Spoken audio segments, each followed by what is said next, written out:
Hello everyone, good morning সবাইকে। কেমন আছো সবাই? হোপফুলি সবাই অনেক ভালো আছো। আমি একটু ভালো নেই, কারণ হচ্ছে আমাদের এইখানে ওয়েদার খুবই খারাপ, খুবই খারাপ। গতকালকে প্রচণ্ড পরিমাণে স্নো হওয়ার কারণে ওয়েদার খুবই খারাপ, -1। তার মধ্যে হচ্ছে এত পরিমাণে বাতাস ছিল যা বলার বাইরে। এই ব্লগটা আমি করছিলাম রাত 3:30টায়, আমার ওই দিন আজকে কাজ ছিল 3:30টার দিকে। রাত 3:30টায় আমি ঘুম থেকে উঠেছি, 4টার ভিতরে আসলে যেতে হবে। তো এই যে বাহিরটা আবার একটু দেখছিলাম যে কি অবস্থা। তো রাতেও 11টার দিকে দেখলাম যে আবার স্নো পড়তেছিল। তো বাহির পুরো সাদা ফকফকা হয়ে আছে, শুধু স্নো আর স্নো। তো আসলে জীবনটা অনেক কষ্ট, যে এই ওয়েদারের মধ্যে আসলে কাজে যেতে হবে, এইটাই হলো রিয়ালিটি। তো যাই হোক, তারপর ঘুম থেকে উঠলাম। আসলে আমার এত পরিমাণে খারাপ লাগতেছিল আর এত ঘুম চোখে ছিল যা বলার বাহিরে। আর মন মেজাজও খুব খারাপ ছিল, কারণ এই সোনোর ভিতরে কাজে যাওয়া হলো নিজের সাথে নিজের যুদ্ধ করা।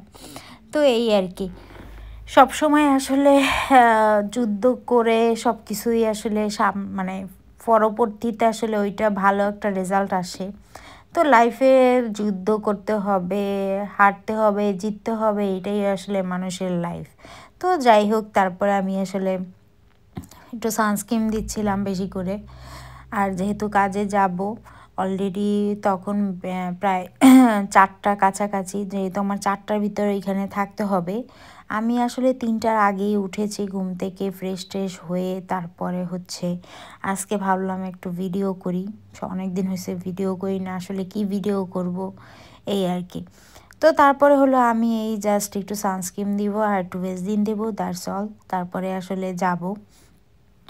আর হচ্ছে আমার কাছে সকালে কাজটা খুব ভাল লাগে, কাজ করতে। যেহেতু সকালে কাজ করলে আমি 12টার ভিতরে বাসায় ব্যাক করতে পারি, এই জিনিসটা আমার কাছে অনেক ভালো লাগে। আর আমার কাছে কাজ করতে অনেক ভালো লাগে। আমি মনে করি যেদিন আমার কাজ থাকে না, আমি এত লেজি থাকি যা বলার বাহিরে। তার থেকে কাজ করলে সব কিছু একটা রুলস থাকে, সব কিছু একটা টাইমের মধ্যে থাকে, যে আমি বাসায় এসে এইটা করব এইটা করব, এরকম একটা থাকে। তো কাজ না থাকলে আসলে আমি খুব বোরিং ফিল করি, আমার কাছেও ভালো লাগে না।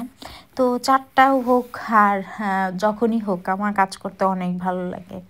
তো তারপরে যদিও কাল আজকে ওয়েদারের কারণে আসলে আমার উঠতে ইচ্ছা করতেছিল না। তো যাই হোক, তারপরেও আমি উঠলাম, রেডি হলাম। এখন এই যে একটু অলমোস্ট আমার সানস্ক্রিন দেয়া শেষ, এই আর কি। এখন হচ্ছে আমি এই তো বের হয়ে গেছি, পুরো প্যাকেট হয়ে গেছি। তো আমাকে আর না দেখলেই নয়, এই যে আমার বাসার নিচে প্রচণ্ড পরিমাণে স্নো আর স্নো, বরফে ঢাকা পুরো হচ্ছে এই যে পুরো এরিয়াতে। তো অলরেডি হচ্ছে গাড়ি স্টার্ট দিয়ে দিছে, কারণ হলো একটু গাড়ি হিট করার জন্য। তো তারপরে হচ্ছে গাড়িতে উঠবো, এই আর কি। তো পুরা সব কিছু শোনো, আমার হাতে গ্লোভস পরা ছিল, তারপরে প্যান্ট, 2-3টা করে জামা প্যান্ট সব পরে তারপরে প্যাকেট হয়ে তারপরে হলো রওনা দিচ্ছি, এই আর কি। এরপরে হচ্ছে গাড়িতে আমরা যখন যাচ্ছি, স্টার্ট দিলাম, গাড়ি যখন পিছনের দিকে নিচ্ছিল, তখন আসলে গাড়ি সোনোর কারণে পুরোটা স্ট্রাইক হয়ে আসছিল, চাকা নড়তেছে না, এমন অবস্থা। তো বরফের ভিতরে যেহেতু, আর স্নোতে আসলে গাড়ি চালানোটা কিন্তু অনেক রিস্ক, কারণ হচ্ছে খুবই স্লিপ করে। তো এই কারণে আসলে খুব আস্তে আস্তে করে আসলে গাড়ি বের করা হয়েছে। তো এই তো বাসা থেকে বের হয়ে গেলাম আমরা। আর সেটাই চিন্তা করি যে আলহামদুলিল্লাহ, আল্লাহ যা রাখছে ভালো রাখছে, আমরা এইটাই শুকরিয়া করে আসলে শেষ করতে পারবো না। কারণ হচ্ছে ওই যে একটা লোক দেখতেছি, সে হয়তো বা বাসের জন্য ওয়েট করতেছিল। তো আমার দেখে খুব খারাপ লাগতেছিল যে আসলে লাইফটা অনেক অনেক অনেক কষ্ট, সেটা বোঝাই যায়। তো আমার খুবই খারাপ লাগতেছিল যে সে বাসের জন্য ওয়েট করতেছে।